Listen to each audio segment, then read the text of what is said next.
channel. It's Christina with Read.Pray.Disney. Here on this channel, we like to talk all things Disney, from packing to planning to pins to books.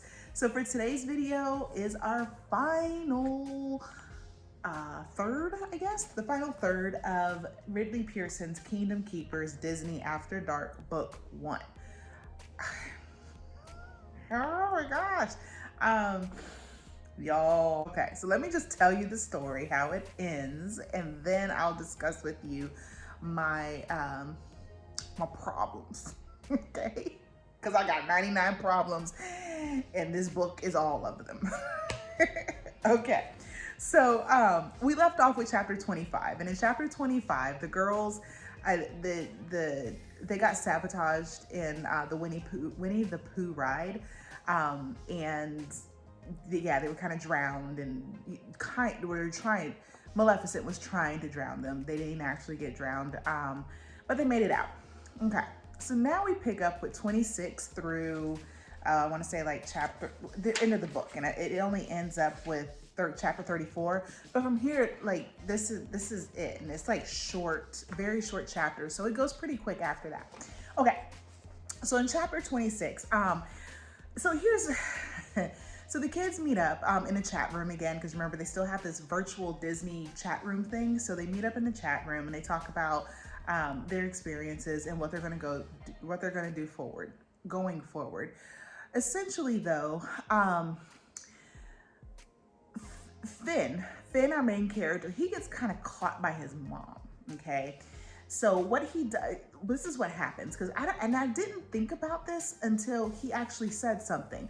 And Finn, when the kids cross over, they go in the clothes that they're wearing. So like we said, when they get cross over, they can still be harmed in their DHI form, their pseudo DHI form. So they can still be harmed when they cross over at night. So what happened was Finn has been careful about making sure that he goes to sleep on time and all this other stuff.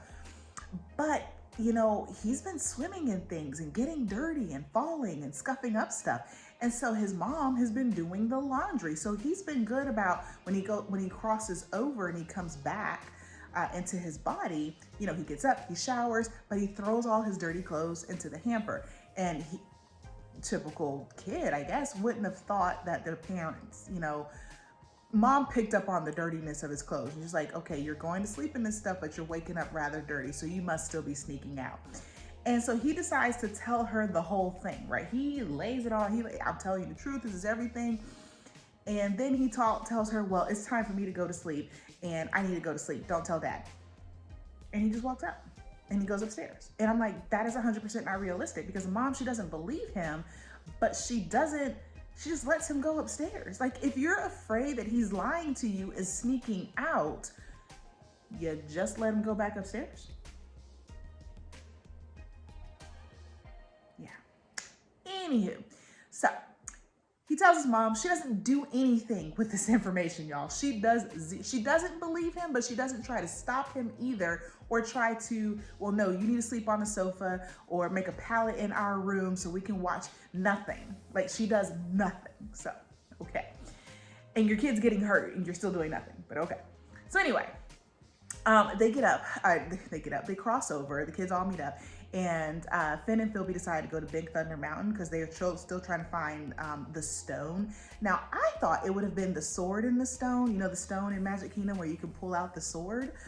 I thought it would have been that stone, but they went to Big Thunder Mountain and found the letter S, or some letters up there.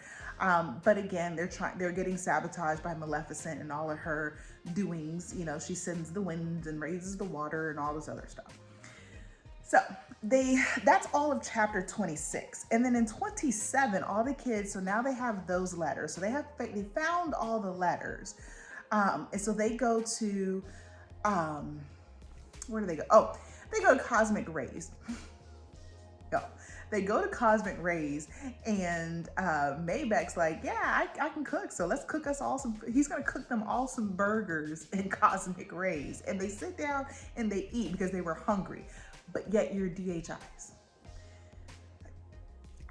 I'm still not wrapping my head around this whole DHI thing, because some things they can do, some things they can't do. And you're gonna see later, it comes into play again, and I don't know. So anyway, they're unscrambling all the letters. And so after they unscramble them, they realize the letters make out my first pen. That is what Walt Disney hid in all of the rides and stuff. Is all these letters come out to say my first pen.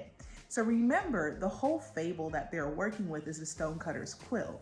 And so they equate the quill to possibly Walt Disney's first pen when he was sketching out all of this stuff. So they got to figure out, okay, well, where would his pen be?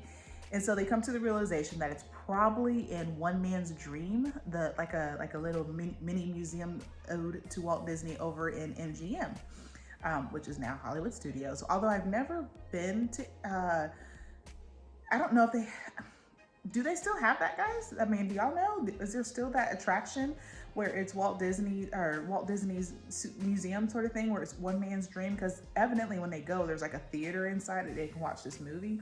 And on display, they have a bunch of Walt stuff. But I'm getting in my head of myself. So they figure all this out, right? They figured out the fable has my first pen in it. That's what they need to go do. So they take all this information and they go find Wayne. And they're like, okay, we did our part. Wayne, here it's up to you. And Wayne's like, nah, this ain't about me no more.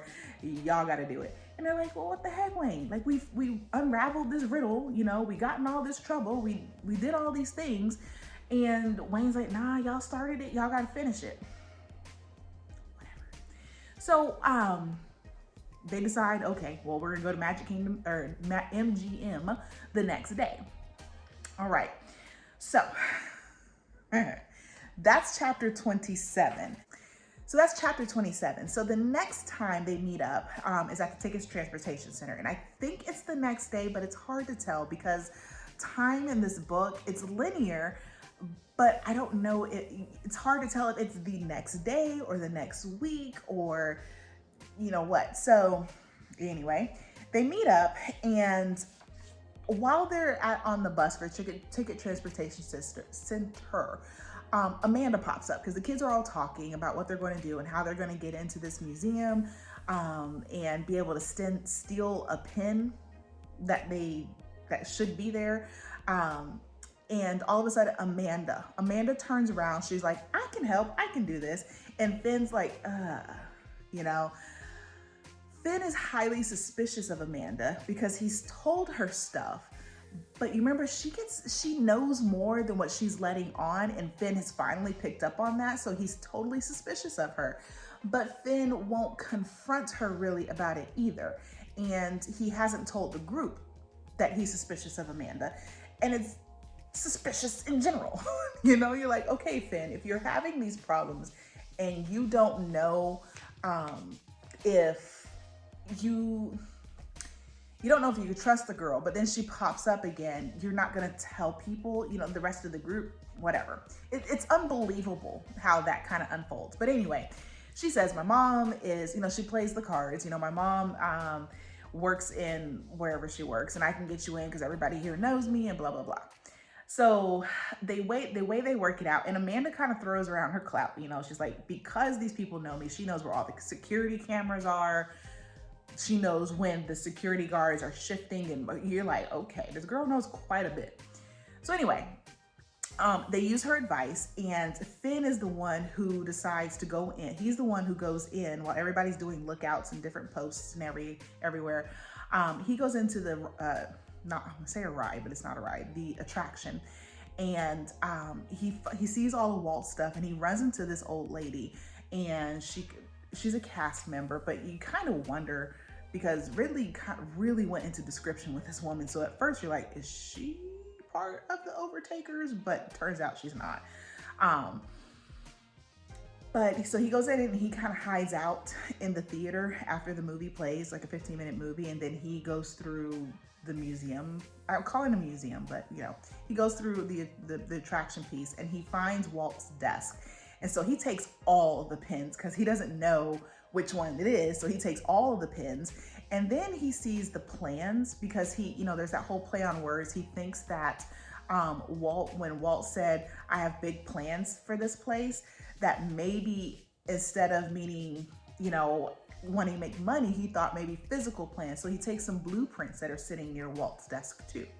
And he takes all that out and he gets ready to leave. And all of a sudden it feels like Elsa has just came through, right? But remember, not Elsa time frame. But he gets like this frozen cold air just kind of seeps in somewhere and literally freezes his feet to the floor. So he can't get out. He can't get to the door. And then, so because of that, he drops the blueprints. And so they're getting sucked out underneath the door, whatever. So eventually he wills himself out of this ice and he breaks it and he goes through the emergency door. So the security guards are coming and he's running from them. And then eventually he runs out. He still has the pins, a thing of pins. He runs out and he runs dead smack into Amanda. And Amanda's like, oh, and he's like, oh. And he's like, immediately, were you the person that was, that are freezing me? Are you using magic? She's like, no, that's not me, but you don't get it. You don't have it right. And she's like, I need to tell you something that quintessential. I need to tell you before somebody shows up. Then the other kids show up and they gotta run, right? Okay. So then they leave MGM altogether. Well, then the very next chapter, chapter 29, goes into, they meet up at Mickey's Not So Scary Halloween party. So again, time, because it doesn't say it's the next day. It doesn't even say it's the next week. So I don't know, because it's implied that maybe they haven't seen each other for a while. I don't know. Anyway. They meet up at Mickey's Not So Scary Halloween party to go because they figure that if the Overtakers are going to do something, they're going to do it then, because at that point they can walk around the parks at night in full regalia and not be discovered because everybody is in costume, right? So they figured if their Overtakers are going to do something, that is the time. That's the day. During the party is when they're going to do it. My question was, how do you know what night of the party? Because it doesn't say they go opening night, it just says they go to Mickey's Not So Scary Halloween party. How do you know which night of the party you're gonna go? You know, like, it just doesn't make sense, but whatever. So they go, and then they run into Jez. Now here again, the description of Jez, like like a few chapters back when they were at the whole car wash skate park kind of thing, and Jez, you know, I felt the inappropriateness of describing the girl taking off she's all wet in her shirt and her jean shorts and she takes them off. So here, Jez comes up and it is a it literally says skin tight bodysuit. Let me, you know what? Let me just read this to you so you can hear the description. That I'm just like, that just wasn't necessary. It could have just said, Jez showed up. So, okay. Crowd kind of parts or whatever. He goes, Jez wore a skin tight black and white leotard with black and white tights. Her hair was half black and half white. She carried a masquerade mask on a stick and wore white gloves that ran all the way up to her elbows. The small mask was black like Finn's Zorro mask. She had a black beauty mark drawn onto her cheek to the left of her lips, which were exaggerated by bright red lipstick. She looked like a college girl. Her cape swooshed dramatically as she walked. It wasn't made of cheap costume material, but something much nicer. She drew looks from a good number of boys as she passed. Am I reading too much into that? Did I go there? Because I feel like it, first of all, her outfit didn't need to be skin tight. She really could have just wore a regular outfit. Like, that was a lot of description of this girl. I don't know. I don't know. Tell me in the comments below. But anywho, so they meet up with, or not meet up with, but Jez meets them there. Side note, Dillard, Finn's friend, he also goes to the party, but he doesn't serve any purpose. Like, Dillard is in the book, but he serves zero purpose. So why is Dillard even a character? But anyway, that's a whole different, I'll save that for the end. But so Jez essentially, she puts a spell on Charlene and Amanda, because Amanda shows up too, and Amanda's trying to talk to Finn, and she says, I need to tell you something before, and then before she gets it out of her mouth, she's thrown into this spell that essentially not paralyzes her, but makes her like go into like a sleep kind of thing.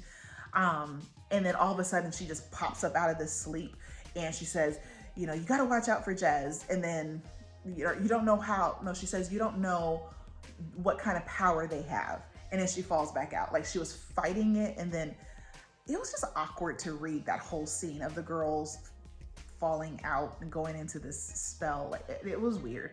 So anyway, the boys, Finn, Maybeck, and Philby decide to go chase Jez down because she was talking with, we assume was Maleficent, because it says the woman was wearing, was tall and skinny, but we never saw her face. So we're assuming it was Maleficent. So anyway, they go chase them down and they went into the ladies, the witches, went into the Pirates of the Caribbean ride. And the whole time that they're going through the Pirates of the Caribbean ride and trying to find where Jez and Maleficent went, Maybeck, Finn is telling them that they're witches and they have power. And Maybeck is fighting this tooth and nail. But you're like, Maybeck, you witnessed, they kidnapped you. You know, you witnessed, you were a part of this. You're witnessing all of this stuff happening as a DHI in the night. When you guys cross over, you're seeing these things for yourself, but you're still fighting the fact that they are witches and they have power. It doesn't make sense for him. It doesn't make sense why Ridley Pearson wrote him that way. He's not developing as a character. He's really digressing, you know, as a character. So a few moments later, as they're chasing through, they come to, Maybeck has this realization that, oh, now he's getting his memories back. Like, it's just weird. He's like, oh yeah, so I remember that, you know, they did try to do something to me, but you have to keep a different image in your mind so they don't take over your mind and try to make you forget things. It's just really poorly written, that whole piece. Anyway, they catch up with them, Jez and Maleficent, and Maleficent tries to take them down with this whole her magic type of thing. And Finn, you know, is quick thinking. He's like, hey, so what if because if he has the pins, like he still has the pins, and he throws the pins, and come to find out, Maleficent wants the pin but can't touch the pin. She's afraid of the pin. So the pin evidently has power, and they want it, but they can't like touch it or whatever.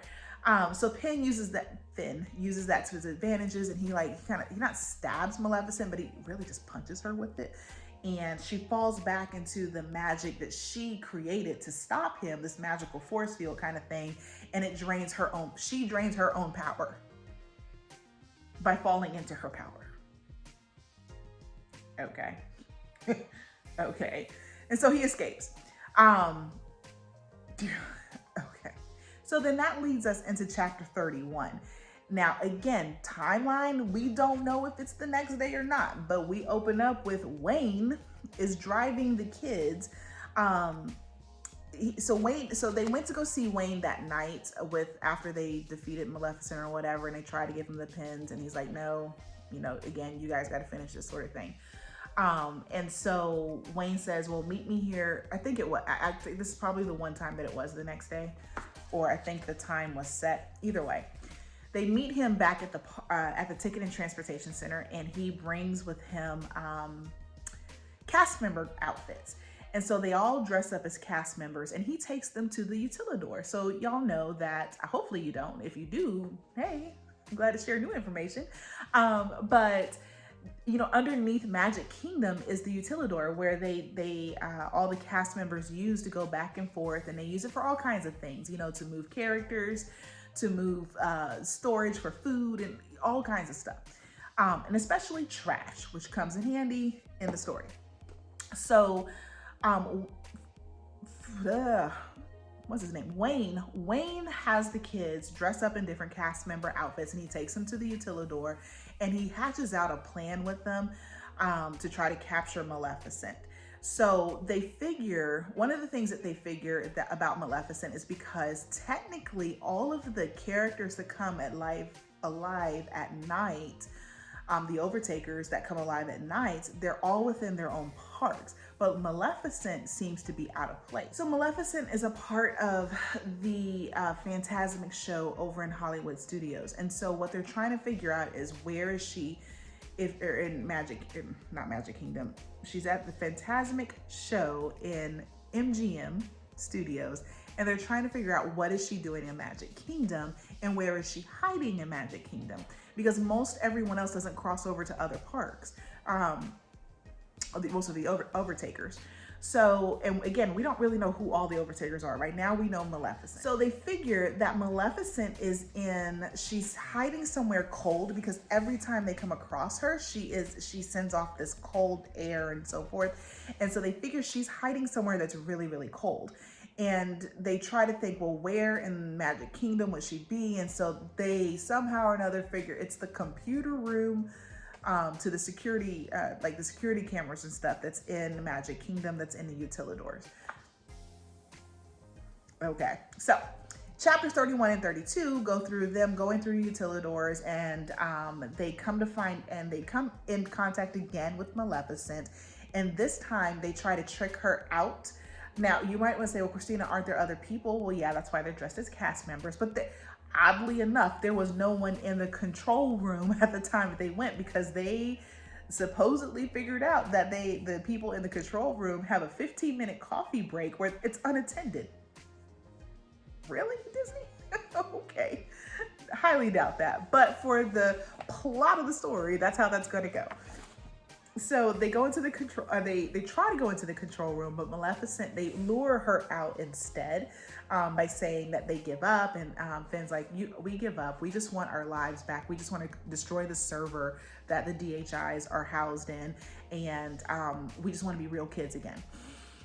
And Maleficent opens the door, and, he lures her out even more. He's like, here, you can have the pin, and blah, blah, blah. And in that scene, then Philby he goes into the room, the control room, grabs the plans, but it kind of gets foiled. I don't remember exactly how, but it gets foiled, and Finn punches Maleficent with the pins again, but this time it sends her all the way falling back into the keyboards and stuff of the like the computer area of the control room. And remember, last chapter she was drained of her magic. Well, she essentially gets electrocuted, and it gains her magic back. So her magic comes back, and she's stronger. So they have this whole chase scene and blah. So anyway, they end up getting out of the Utilidor, and they're walking down that area in Tomorrowland where they were supposed to meet up on the bridge between Tomorrowland and not Magic Kingdom. The part, the middle of right in front of the castle. What is that part called? The hub. So they're supposed to meet up there, but they ended up coming out of some other door, and they have to try to get through the crowds. And remember, they're dressed as cast members. And so Maybeck, oddly enough, is dressed as Aladdin. And so the crowd thinks that Aladdin is signing signatures. And so they use that to their advantage, and they kind of hold a low key while Maleficent and her people that are trailing her, because they think, well, obviously she's Maleficent, they go out past her. But then Jez shows up, and then Jez alerts Maleficent that Finn and Maybeck are there. And throughout this, so what happens is Jez ends up snatching the plans from Finn, and Finn's like, so Jez snatches the plans from Finn, but then Jez does the whole magic thing of the cold freezing stuff, and so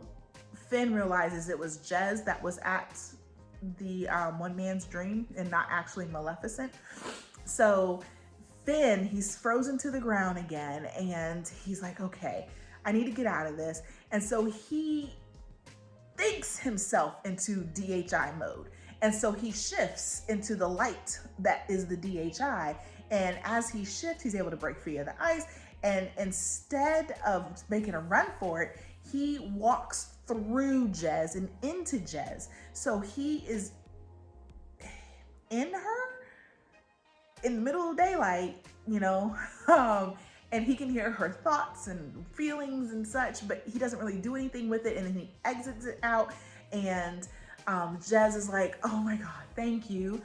He's like, for what? Because he's about ready to book it. And he's like, for what? And she's like, you freed me from this. You freed me from Maleficent. And he's like, okay, but he can't really do anything with it right now. And so as she's freed, she turns into this other girl, and she looks a lot like Amanda. If not identical twins, she looks a lot like Amanda. Amanda's like, thank you. And he's like, what the heck is going on? She's like, I don't have time to tell you, but this is not Jez, it's Jess. And he's like, wait a minute, I've seen her before. Are you two? And he's like, I know who you are. But then cut short, he's got to keep going. And so he goes down to trash chute, because evidently in Disney, you know, you never see anybody with trash bags.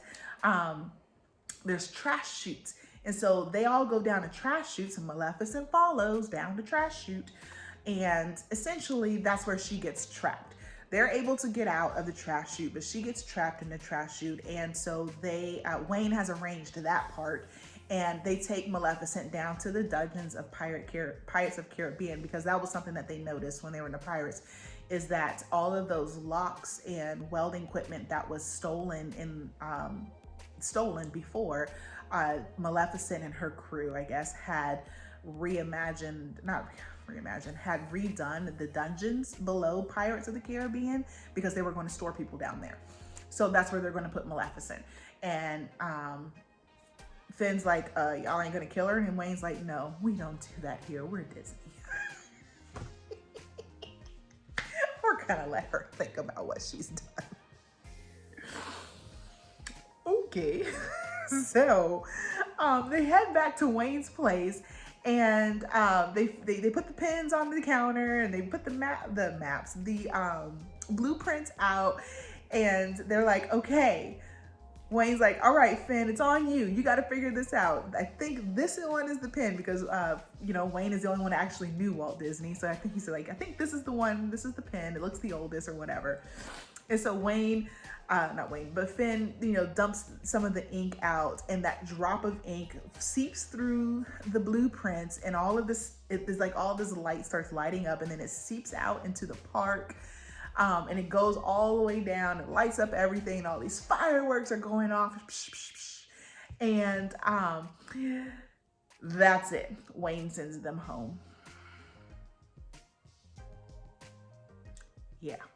We don't get closure on Amanda and who Amanda and Jess are. We don't get closure on the rest of the situation. Because we find out that Maleficent is not the most powerful person that's there. She says she's only working for the most powerful person. So we don't really know who the overtakers are, or who the other person is, or persons. No, zero closure. It is a true cliffhanger, and I absolutely hate it. So here are my thoughts. Let's go with what he did correct. What I like about what he did. I think the story in itself is very unique, very, very unique. I love the fact that he took something that we know and love, and he weaved what we love about Disney into a story about Disney, if that makes sense. I love that part. I love that his imagery in his writing is amazing. Because every time that he wrote, but the thing is, it was spontaneous. Like it wasn't consistent throughout the story. Like when they went to the Ticket and Transportation Center, he wrote about how the people, you have different types of people, because they went like around 4 or something in the afternoon. You have the tired people, and then you have the anxious people, because they're gonna go for their first, you know, round of parks at night, you know. But you know, like if you've been to Disney, you know that feeling, you know these people, you know, you smell these things. He did an excellent job with that. I wish it was a little more consistent throughout the story though, because remember I told you guys about the old lady that he met, the cast member, old lady cast member that he met in One Man's Dream. I felt like, because the way he described her, I felt that she was going to be a significant player more than what she was. Like, it really felt that she was going to be something and do something. Like, she was going to, maybe she was Maleficent in disguise, or maybe she was the old hag, you know, I guess she could still be, you know, I don't know. But it felt undone or unsatisfying, which I felt about this whole story. I felt the character development of our characters just wasn't there. I don't feel that I know anything about Charlene. I don't know anything about, we obviously don't know anything about Amanda. I don't, and then there's Willa, the other girl. Like, they were very unmemorable, which is why I don't think I mentioned their names at barely any throughout the story. It's really just Maybeck and Finn are the two main characters that stood out the most, because Maybeck actually went through some things, and Finn being the leader. But you don't get, I mean, obviously this is third person limited. We do not get inside anyone else's head. We don't, I feel like there's more that we didn't get. And then the other thing I talked about before was like the minor plot holes in this story, where, you know, some things just didn't make sense in time, or some things just didn't make sense in why they did the things that they did. All in all, would I recommend this book? I'm gonna say it. No, I wouldn't. I am interested in this story. I really would like to see where it's going. And I'm torn, because I want to see where it's going, but I do not want to devote the time to reading it. I really don't. I'd rather just find a synopsis and read through that. My opinion. Come at me if you want, you know, but it's my opinion. This isn't a series that I can stand behind. And quite frankly, I'm good with just reading this one and never picking up the rest again. However, I do have an inkling, a little nudge as to, well, who are the other overtakers? Is it, because when Maleficent said that she wasn't the most powerful, I'm thinking, oh, is it the evil queen? You know, because usually Mally's the one that you like, oh my God, Mally's here. But no, maybe it's the evil queen. I don't know. And who the heck really are Jazz and Amanda? You know, like, I need to know that. So if anything, I would read a synopsis, but I don't think I'd pick up this series at all. I'm not going to waste any more time on this book. I hope maybe he has other good books. And if you guys have read anything by Ridley Pearson other than this that you think he's done a great job with, then let me know. Yeah, but I just wasn't feeling this one. So that's it. That's it for this. I will say though, I think our next read, if I can move out my shelf, and I don't know if y'all could tell, but I did some redoing here. So let me scoot this over. So I know there was City of Villains, but right now, I don't know if I'm feeling, so I don't know if I can do more Maleficent right now, you know? And I don't know, because this would be a quick read. It's a very short read. I mean, you see that there. Yeah, so this is a pretty short read. So I'll decide whether it's going to be City of Villains or what I've really been itching. Guys, I've really been itching to get back into our Evil Queen series. Like, I have, so this is the second book in that. And you know what's funny is that I don't really want to write in this one because it's a hardcover, and I just feel like it's a problem. I didn't have any problem writing in this one, but I feel like maybe Evil Queen, or not if I say Evil Queen, the Glass Queen. Now this is a story, the Glass Queen, if I remember correctly, is this the one that goes on to Milan? No. The second book in the Rebel Rose series goes, you know what? Did I write in this one? Yeah, I guess I did write in the hardcover. Oh well. The second book in this one is the Mulan, but it hasn't come out yet. Glass Queen. I think Glass Queen will be the next. But stay tuned on my channel because I am going next week. I'll be meeting with Kaylee over at Fantasmic Fandoms. We'll be doing a live show next Sunday at 4 p.m. Central Time. Not Central Time, Eastern Time, but Walt Disney World Time. There I'm gonna probably let you guys know a few channel changes. And I'll also be doing a video. I'll let that video publish after that live is over, but I'm going to be doing some changes when it comes to the books and everything, so, and how I present that information to you guys, and it's just a few channel changes, so just stay tuned for that. But as always, have a magically blessed day. Know I'll be praying for you. Thank you so much for stopping by. I know it was a long one, but it was a wrap up and some feelings. Definitely some feelings. But thank you for being here with me. If you stayed this long, I love you. I appreciate you. Thank you. Leave me a comment down below. Let me know what you think, or just say hi. I greatly appreciate that too. But again, as always, have a magically blessed day. I'll be praying for you. Bye.